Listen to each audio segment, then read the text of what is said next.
नमस्कार बाळांनो, स्वागत आहे तुमचं एसवीटी टेक्निकल चॅनलवर। आज आपण इयत्ता सातवीची जी स्कॉलरशिप परीक्षा होणार आहे एप्रिलमध्ये, त्यातील जो 9वा चॅप्टर आहे क्रॉसवर्ड पझल अँड रिडल म्हणजे कोडी, शब्दकोडी व कूट प्रश्न, हे तुम्हाला याच्यावर आधारित जे प्रश्न आहे ते आपण आज सोडून घेणार आहोत। त्यापूर्वी आपल्या चॅनलवर जर तुम्ही नवीन असाल तर आपल्या चॅनलला सबस्क्राईब करा व बेल आयकॉन दाबून नवीन व्हिडिओचे नोटिफिकेशन मिळवा। चला वेळ न घालवता आपण क्वेश्चन सोडून घेऊया। पहिला प्रश्न आहे, सॅम्पल क्वेश्चन दिलेले आहे त्यांनी, त्यानंतर आपण ऍक्च्युअल जे क्वेश्चन आहे ते सोडून घेणार आहोत। Which letter will you select to complete the riddle to form the two new meaningful word, म्हणजे तुम्हाला काय करायचंय, एक असं अक्षर निवडायचं आहे की त्याने हे दोन शब्द कंप्लीट होतील। आता इथं काय STAR आणि इथं एबल, म्हणजे काय होईल, आर घेतलं तर काय स्टारच राहील, आणि इकडे रेबल म्हणजे योग्य उच्चार होत नाही तर TALNDA, तर इथं काय येईल, टी येईल, कारण स्टार्ट म्हणजे चालू होणे आणि स्टेबल म्हणजे तुम्हाला माहिती आहे। अशा प्रकारे उत्तर आहे टी। पुढचा प्रश्न बघूया आपण आता।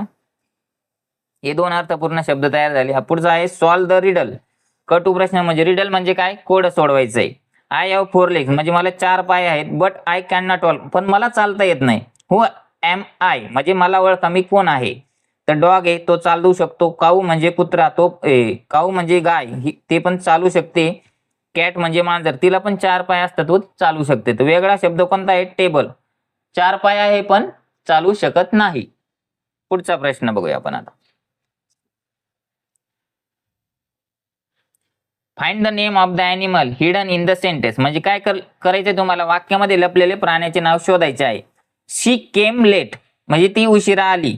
याच्यामध्ये आता बियर हा शब्दाचं स्पेलिंग आहे का, नाही। शिप म्हणजे मेंढी, त्याचा पण इथं उल्लेख नाही। बियर म्हणजे अस्वल, लायन म्हणजे सिंह आणि कॅमल म्हणजे उंट। तर इथं बघा तुम्ही CAME केम आणि यल म्हणजे कॅमल, कोणता शब्द आहे लपलेला, कॅमल म्हणजे उंट, हा शब्द लपलेला आहे। पुढचा प्रश्न बघूया आपण आता। कंप्लीट द ग्रीड म्हणजे जाळी of name of the colours by choosing proper set of letters, म्हणजे काय करायचं आहे तुम्हाला, ही जाळी कंप्लीट करायची आहे। आपण बघूया आता कोणती जाळी, कोणता पर्याय योग्य आहे।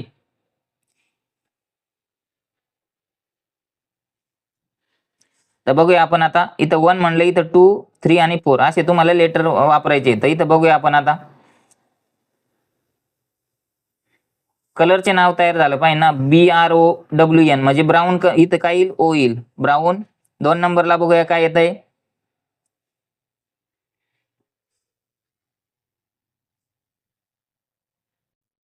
आर येईल ना, इथं काय होईल, ग्रीन झालं का नाही, GREEN, बरोबर। पुढे हा एक शब्द तयार झाला पाहिजे ना,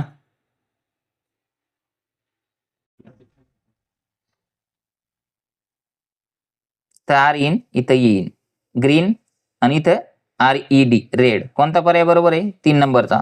इथं ओ टाकला आपण, नंतर इथं आर, इथं E आणि नंतर D। अशा प्रकारे ब्राऊन, ग्रीन, रेड असे 3 कलरचे नाव आपल्याला भेटलेले आहे। पुढचा प्रश्न बघूया आपण आता। ऍक्च्युअल मध्ये जो क्वेश्चन आहे तो, solve the riddle and choose the correct alternative, म्हणजे काय करायचं, दिलेली कोडी सोडवायची आणि अचूक पर्याय तुम्हाला निवडायचा आहे पर्यायामधून। I am tall when I am young म्हणजे काय म्हणते, मी उंच आहे पण केव्हा, जेव्हा मी यंग म्हणजे तरुण आहे त्यावेळेस। नंतर I am short when I am old, मी जशी जशी म्हातारी होत जाते तसं मी ठेंगणी होत जाते। व्हॉट आय एम आय, आता मी कोण हे ओळखायचंय। ट्री झाड नाही, एकदा वाढत गेलं म्हणजे ते परत छोटं होतं का, नाही। एग अंडे परत होते का, छोटं नाही होत। स्टिक काठी होती का, एकदा मोठी काठी झाल्यावर हळूहळू छोटी होती का, नाही होत। कॅन्डल बरोबरचा पर्याय आहे आपला कॅन्डल, कारण मेणबत्ती ज्यावेळेस तुम्ही पेटवता त्यावेळेस ती उंच असते, जसजशी ती पेटत पेटत खाली जाते त्यावेळेस ती छोटी होत जाते, म्हणजे पर्याय क्रमांक 4 हे आपलं बरोबर उत्तर आहे। पुढचा प्रश्न, यू कॅन रीड मी, तुम्ही मला वाचू शकता। I am made from paper, कशापासून बनलंय, कागदापासून। आय हॅव लिव्ज मला पाणी पण आहे, but I am not a tree, पण मी झाड नाही। हु एम आय म्हणजे मी कोण ते ओळखायचंय। इथं पर्याय दिले, बुक म्हणजे पुस्तक, पेन्सिल, पेन आणि बॉक्स। तर यामध्ये पेपर पासून बनलेली वस्तू आहे बुक, बरोबर. आता आय हॅव लिव्ज, लिव्ज म्हणजे पाने, बरोबर. पाने म्हणजे आपण पुस्तक ज्यावेळेस ओपन करतो काय म्हणतो, पान बदल किंवा पान पलट. तर काय आहे त्याचा अर्थ, बुक. म्हणजे बरोबरचं उत्तर आपलं ए आहे. पुढचा प्रश्न, goes up but never come down, what's that. म्हणजे वाढते पण कमी होत नाही, ते काय आहे. तर हाईट, वाढत जाते. समजा समुद्रात पाण्याची हाईट वाढली, कमी पण होऊ शकते. भरतीला वाढत जाते हाईट आणि ओहोटीला कमी होते, म्हणजे तो पर्याय नाहीये. वेट म्हणजे वजन पण वाढू शकते किंवा कमी होऊ शकते वेट म्हणल्यावर. एज म्हणजे वय, वाढत जाते पण कमी होते का, नाही होत, म्हणजे बरोबरचा पर्याय आहे 3 नंबरचा. आणि लेवल म्हणजे पातळी, कमी जास्त होऊ शकते, बरोबर. नदीला समजा पूर आला, पातळी वाढू शकते किंवा कमी होऊ शकते. पुढचा प्रश्न, I am a part of bird, म्हणजे मी एक पक्षाचा अवयव आहे. आय एम सॉफ्ट म्हणजे मी मऊ आहे. आणि व्हेरी लाईट म्हणजे खूप हलका आहे. I help bird to fly म्हणजे मी पक्षाला उडण्यासाठी मदत करतो. हु एम आय नावातच आहे. फिदर म्हणजे पंख, आय म्हणजे डोळा, लेग्स म्हणजे पाय, क्लोथ म्हणजे कपडे. चला पुढचा प्रश्न बघूया आपण आता. I use needle and thread, मी वापरतो सुया आणि धागे. अँड सीझर म्हणजे कात्री, अँड बटन म्हणजे बटणे. And all sort of cloth, मी सगळ्या तऱ्हेची कापडे. आय टेक मेजरमेंट म्हणजे मापे घेतो. देन स्टिच गारमेंट, मी मग ते शिवतो.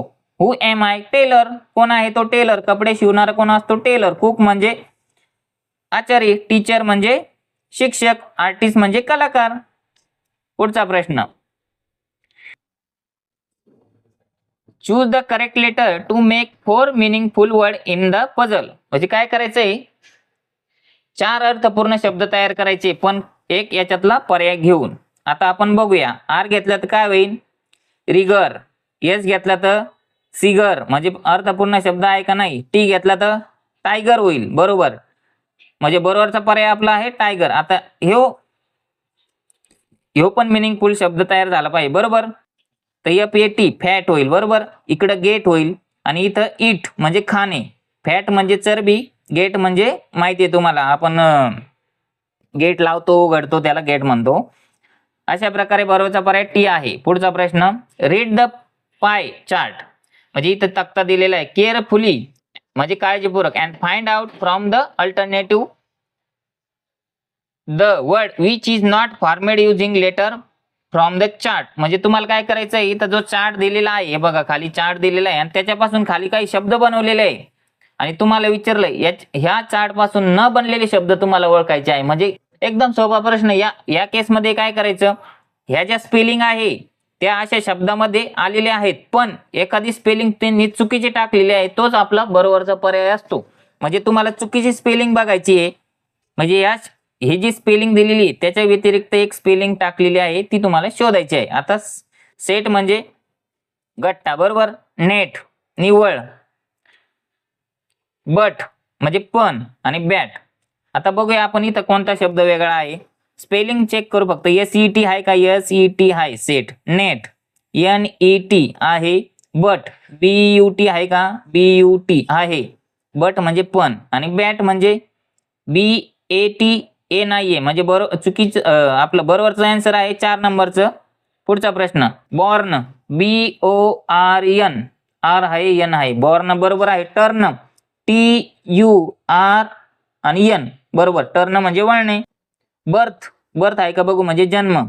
BI सापडत नाही म्हणजे चुकीचा पर्याय 3 नंबरचा आहे. बेस्ट BEST बरोबर आहे. बेस्ट म्हणजे सर्वोत्तम. पुढचा प्रश्न, आता रेट म्हणजे दर. नेक्स्ट रेट आहे का बघूया आपण त्याआधी. RA आहे का, नाहीये, म्हणजे रेट हा चुकीचा बरोबरचा पर्याय आहे आपला आणि स्पेलिंग चुकीचे आहे. नेक्स्ट म्हणजे घरटे, रेस्ट म्हणजे विश्रांती आणि बेस्ट म्हणजे सर्वोत्तम. हे शब्द त्यामध्ये आहे. अशा प्रकारे आपला पुढचा प्रश्न बघूया आपण आता. Select the correct option to solve the puzzle. आता इथे पझल दिलेली तुम्हाला आणि योग्य पर्याय तुम्हाला शोधायचा आहे, कारण शब्द तयार झाले पाहिजे व्यवस्थित. आता बघू आपण इथं 1 नंबरला काय घेऊ, सी घेतला तर काय येईल, कॉग नाही होत. अशा वेळेस काय करायचं, फक्त पहिलं अक्षर घेऊन बघायचं. जर शब्द मिनिंगफुल तयार झाला तरच पुढे जायचं. आता इथं टी एक घेऊन बघू. टॉग नाही होत, डी घेऊन बघू, DOG डॉग झाला बरोबर, म्हणजे इथं डी आहे. नंतर आता डब्ल्यू घ्यायचा, COW काऊ. काऊ म्हणजे काय? उल्फ म्हणजे लांडगा. हे बघा तिसरा शब्द आहे सॉरी अक्षर ए घेतला तर काय होईल AN आणि 4 नंबरला T अँट म्हणजे मुंगी आणि इकडं गोट म्हणजे शेळी. अशा प्रकारे आपली कोडा सोडून झालेला आहे. तुम्हाला व्हिडिओ आवडला तर व्हिडिओ लाईक करा व नवीन नवीन व्हिडिओसाठी आपल्या चॅनलला सबस्क्राईब करा. धन्यवाद.